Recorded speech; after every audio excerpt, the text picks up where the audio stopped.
الله اكبر.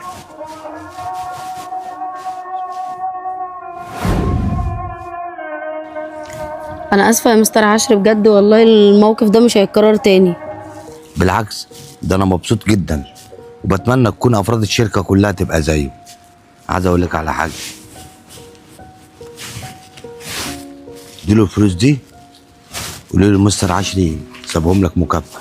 تمام ماشي يا مستر عشري. هات الشنطه وخليك واقفه جنبه لحد ما اخلص. كما باركت على سيدنا ابراهيم وعلى ال سيدنا ابراهيم انك حميد مجيد. السلام عليكم ورحمه الله. السلام عليكم ورحمه الله.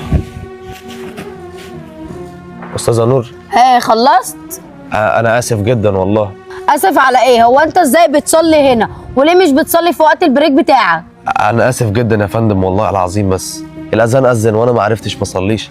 انت عارفه ان انا صايم وان احنا في شهر رمضان، فانا ما ينفعش اضيع الفرض واصليه بعدها. اسف على ايه ونيلة ايه؟ وانت عارف انت هببت ايه دلوقتي؟ مستر عشري كان معدي وشافك دلوقتي. طب معلش، انا لما اشوفه داخل الشركه تاني انا هعتذر له وهقول له حقك عليا ان انا يعني صليت في وقت الشغل. انا اسف. لا يا بابا مفيش الكلام ده. مستر عشري قال ان انت تاخد بعضك وتمشي دلوقتي ومش عايز يشوف وشك هنا في الشركه. معلش حضرتك، انا ما عنديش اي شغلانه تانية غير هنا، ودي غلطه وانا مش هكررها تاني وهصلي في وقت البريك. انا مال انا بالكلام بتاعك غلطه ومش غلطه؟ بقول لك هو انت كده هتاذيني انا؟ انت عايزه يأذيني انا مثلا؟ حضرتك انا ما ارضلكيش الاذيه طبعا، بس انا لو اترفدت هاكل واشرب منين وهاكل مراتي وعيالي منين؟ برضه حاجه ما تخصنيش. اتفضل يا بودة بعد اذنك من غير ما ترد بره الشركه، ومش عايزه اشوف وشك هنا تاني. شوفي حضرتك.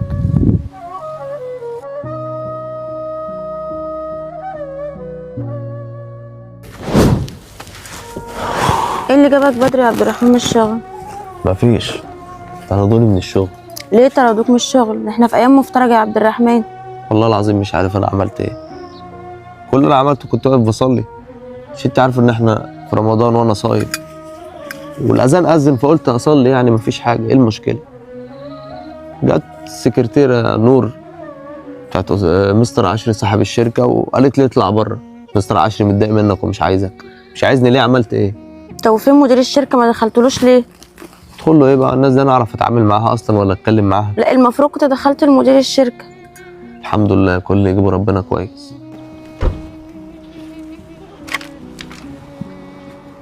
صباح الخير يا فندم. ايه ده؟ ايه اللي موقفك هنا؟ ما هو عبد الرحمن يا فندم استاذ نور مشيته من الشغل. ايه؟ زي ما سمعتي كده حضرتك، وانا واقف مكانه في خدمته. انت معاك رقم عبد الرحمن؟ اكيد يا فندم.